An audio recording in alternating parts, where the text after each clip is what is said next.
দাম্পত্য জীবনে শান্তি আসার জন্য স্ত্রীর অনেক কিছুকে হজম করা শিখতে হয় স্বামীর। নবী করিম সাল্লাল্লাহু আলাইহি ওয়াসাল্লাম জীবনে অনেক ঘটনা ঘটেছে।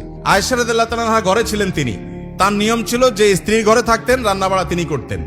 অন্য স্ত্রী এক বাটি খাবার দিয়ে একটা কাজের মেয়েকে পাঠাইছেন, খাদ্দামাকে কৃতদাসীকে পাঠিয়েছেন এক বাটি খাবার দিয়ে, তরকারি দিয়ে ধরেন। তো ভালো বুড়া রান্না করেছেন, রসুলের জন্য পাঠাইছেন। আয়েশা রাদিয়াল্লাহু তাআলা আনহা দরজা খুলে দেখলেন যে কাজের মেয়ে তরকারি নিয়ে আসছে আরেক স্ত্রীর ঘর থেকে।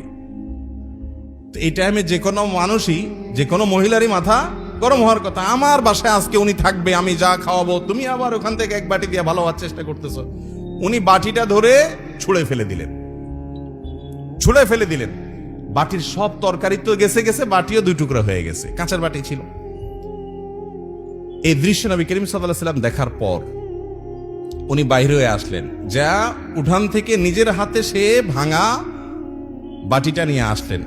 আনার পর একই শেপের একই ধরনের আরেকটা বাটি এই ঘরেও ছিল, আসলে তার ঘরে। ওই খালি বাটিটা নিয়ে কাজের মেয়ের হাতে দিয়ে বললেন, এটা নিয়ে ওই বাসায় চলে যাও এবং খবরদার মুখে তালা, এখানে কি ঘটেছে এর কোনো কথা বলা যাবে না, শুধু বাটিটা সেখানে ফেরত দিবা। ওখানে বাটিটা ফেরত দিছে।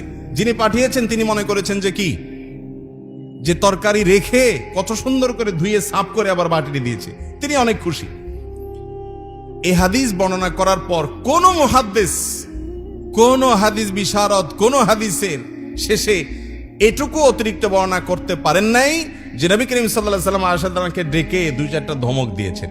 আপনি আমি যদি হইতাম এই জায়গায়, আর কিছু না হোক বোর দিকে তাকায়া অন্তত বিরক্তির সুরে এটুকু তো বলতাম যে এটা কাজ করলা, তুমি বাটিটা ভেঙে ফেললা, তুমি তরকারি না নিতে বাটিটা ভেঙে ফেললা। নবী করিম সাল্লাল্লাহু আলাইহি ওয়াসাল্লাম একটি কথাও বলেছেন বলে কোনো বর্ণনায় পাওয়া যায় না। দাম্পত্য জীবনে শান্তি আসার জন্য স্ত্রীর অনেক কিছুকে হজম করা শিখতে হয় স্বামীর, আবার একইভাবে স্বামীর অনেক কিছুকে হজম করা শিখতে হয় কার? স্ত্রীর। আজ আমাদের সমাজ ব্যবস্থায় ভোগ ভোগ ভোগ, ত্যাগের কোনো নাম নিশানা নেই, যার কারণে সবর কেউ কাউকে প্রতি করতে রাজি না। দাম্পত্য জীবনের শান্তির জন্য এই সবর এবং শুকর যা আল্লাহ তাআলা দিয়েছেন সেটার উপরে শুকরিয়া আদায় করার মানসিকতা থাকতে হবে, না হলে কোনোদিনই আপনি শান্তি পাবেন না।